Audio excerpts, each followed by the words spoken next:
Emma and Mark had always loved finding unique pieces for their new home.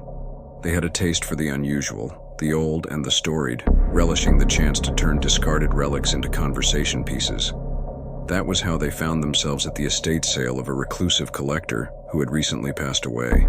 The house was filled with strange, antiquated items, but one caught Emma's eye almost immediately: an old mirror. The mirror was large, almost too large for their small living room, with a frame of dark, gilded wood intricately carved with strange swirling designs that seemed to dance when the light hit them just right. The glass was perfect, remarkably clear, with a depth that seemed almost unnatural. It felt like you could look into it forever, like it was more than just a reflection staring back at you.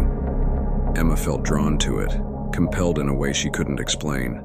She reached out and touched the glass, and a chill ran up her spine. She jerked her hand back, feeling the cold settle into her bones. "We should get this," she said to Mark, her voice quiet, almost as if she were afraid someone might hear her and try to take it away. Mark looked at the mirror and then back at Emma. He hesitated for a moment, sensing the strange atmosphere that seemed to surround it. But he saw the look in Emma's eyes, a mixture of fascination and something he couldn't quite place. Longing, perhaps. He shrugged and agreed. They made the winning bid, loaded the heavy mirror into their car, and brought it home. It was so large and unwieldy that it took both of them a great deal of effort to carry it inside. Finally, they placed it above the fireplace in the living room, where it seemed to fit perfectly, as if it had been made for that very spot. The first few days, everything was normal. Emma would catch herself admiring the mirror at odd moments, feeling a strange connection to it that she couldn't explain. She found herself standing in front of it often, almost unconsciously, gazing into its depths. Sometimes she thought she saw movement in the corner of her eye, shadows shifting just beyond her reflection. She dismissed it, laughing at herself for being so silly. But things began to change. One night, Emma woke up to a faint noise, a soft rhythmic tapping coming from the living room. At first she thought it was her imagination, but the sound grew louder, more insistent. She nudged Mark awake, and they crept down the hallway together. The house was dark, except for a sliver of moonlight filtering in through the curtains. As they entered the living room, the tapping stopped. Everything was still. The room was cold, much colder than it should have been. Mark checked the thermostat, but it was set to the usual temperature. Emma's eyes drifted to the mirror, and she saw it. A handprint on the glass, right at the center, as if someone had pressed their hand against it from the other side. She gasped and grabbed Mark's arm. "Look," she whispered, pointing. Mark squinted in the dim light and saw the handprint. He moved closer, his breath fogging up the glass. He wiped it with his sleeve, but the handprint didn't disappear. It remained faint but unmistakable on the other side of the glass. A cold shiver ran down his spine. "Maybe it's just condensation," he suggested, trying to sound more confident than he felt. "Let's go back to bed." They went back to their room, but Emma couldn't sleep. She kept hearing faint noises, like whispering, though she couldn't make out the words. It felt like someone, or something, was watching her. When she finally drifted off, her dreams were filled with dark corridors and mirrors that stretched on forever, reflecting things that weren't there. The next morning, they tried to shake off the unease of the night before. Mark suggested they take the day off to relax and forget about the mirror. They went out for a long drive, enjoying the fresh air and the sunlight. But when they returned home, the atmosphere had changed. The house felt wrong. There was a heaviness in the air, an almost tangible sense of dread that seemed to emanate from the living room. Emma's eyes were drawn immediately to the mirror. The handprint was gone, but now there were smudges, as if someone had dragged their fingers across the glass from the inside. That night, they decided to cover the mirror with a thick blanket. As soon as they did, they felt an immediate sense of relief. The air seemed to warm slightly, and the whispering sounds ceased. For a moment, they laughed at themselves, feeling foolish for being so easily spooked. But at 3 a.m., they were woken by a loud, shattering noise. They rushed into the living room to find the blanket on the floor and a crack running through the center of the mirror, as if something had hit it from the inside. The temperature in the room plummeted, and their breath misted in the air. "Maybe it's just old," Mark muttered, though he didn't believe his own words. "Maybe the glass is fragile." But Emma knew it was something more. She could feel it, a presence, something dark and malevolent. She decided to dig deeper.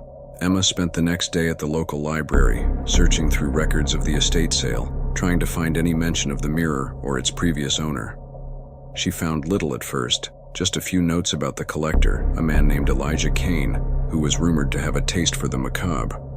But then, in a dusty old book about the town's history, she found a mention of a mirror. It had belonged to a notorious occultist who had lived over a century ago, a man named Victor Trenton.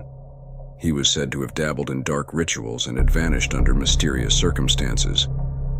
Rumor had it he had trapped something, or someone, in the mirror.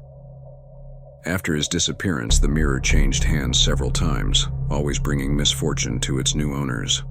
Emma's heart pounded as she read. The last known owner before Elijah Kane had been a young woman who had been found dead in her home, her face twisted in a look of pure terror. Her death had been ruled a heart attack, but there had been no medical explanation. Emma returned home, pale and shaken. "Mark," she said, "we need to get rid of the mirror, now." But Mark was reluctant. "Maybe it's just a coincidence," he said, though his voice trembled. "It's just a piece of glass. What could it possibly do?" That night, the events escalated. They heard footsteps in the hallway, doors creaking open and shut. The mirror seemed to pulse with a dark energy, its surface shimmering as if it were a pool of dark water. Emma felt an irresistible urge to look into it, to see what lay on the other side. She walked up to it, drawn by a force she couldn't resist. Mark tried to pull her away, but she shook him off. As she stood before the mirror, she saw herself, but different, older, her face haggard and gaunt, eyes hollow and empty. And then behind her, the figure of a woman appeared. She was dressed in a long, tattered dress, her face obscured by a veil of shadows. The woman's hand reached out, and Emma felt a cold touch on her shoulder. She screamed and turned around, but there was no one there. In the mirror, however, the woman was moving closer, her mouth opening as if to speak. Emma backed away, her heart racing. "We need to break it," she whispered. "We need to destroy it now." Mark grabbed a hammer from the garage. Together, they swung it at the mirror. The glass shattered with a deafening crash, but instead of falling, the shards hung in the air, suspended by some unseen force. Each fragment reflected a different scene: a dark forest, a dimly lit room, a graveyard at midnight. A low, guttural voice emanated from the mirror, whispering, "Now you've let me out." The room filled with a cold mist, pouring from the mirror's broken shards. The mist coiled and writhed like living smoke, filling every corner of the room. Emma and Mark could barely see each other through the thick fog. And then they heard it, a soft, rhythmic tapping, like the beat of a distant drum. The mist began to swirl, forming a vortex in the center of the room. From the heart of the vortex, the woman emerged, stepping out of the mirror's fragments. Her face was no longer obscured. It was pale, her eyes dark and empty, her mouth twisted into a malicious grin. She moved slowly, deliberately toward them. Behind her, more shapes began to take form, shadows with eyes like burning coals, whispering in voices that seemed to come from all around. Emma and Mark backed away, but the room seemed to stretch, the walls receding, the doorway growing farther away with every step they took.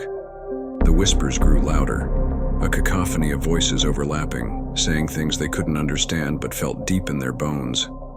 Emma felt something brush against her arm, and she screamed. Mark swung the hammer wildly, but it passed through the figures like smoke. The woman in the tattered dress reached out, her fingers brushing against Emma's cheek, and she felt an icy burn, like a frostbite spreading under her skin. Mark grabbed Emma's hand. "We have to get out of here," he shouted, pulling her toward the door. But the door wouldn't budge. It felt like it was locked from the outside, though they hadn't locked it. The whispers turned to laughter, low, mocking, and chilling. The shadows closed in around them, and Emma felt a tug, a force pulling her toward the shattered mirror. "We can't stay here," Mark said, panic in his voice. "We have to find another way out." But there was no other way. The room seemed to have no windows, no exits. The walls were shifting, moving closer as if the house itself were alive, trapping them inside.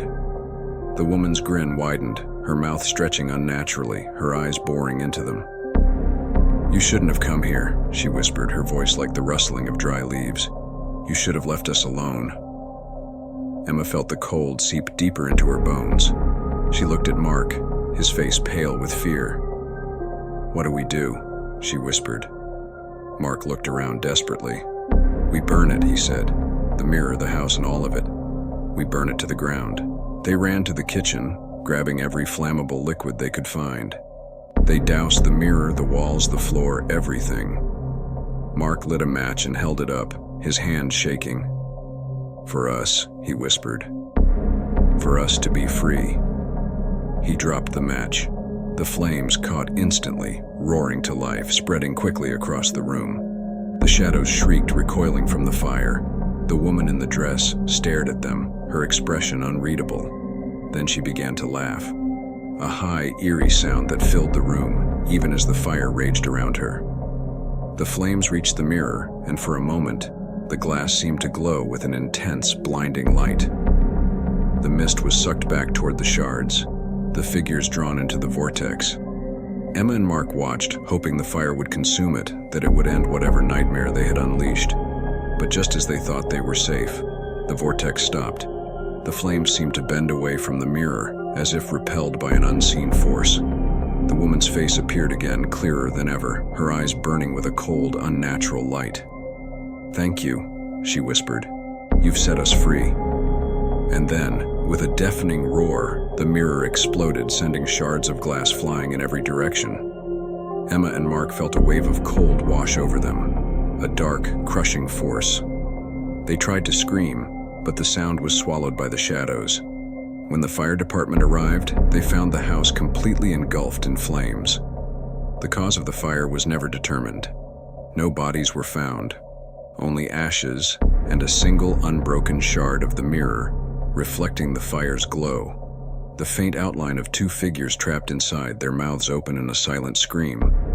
The shard was taken to the evidence room, where it remains, waiting for the next person curious enough to look inside.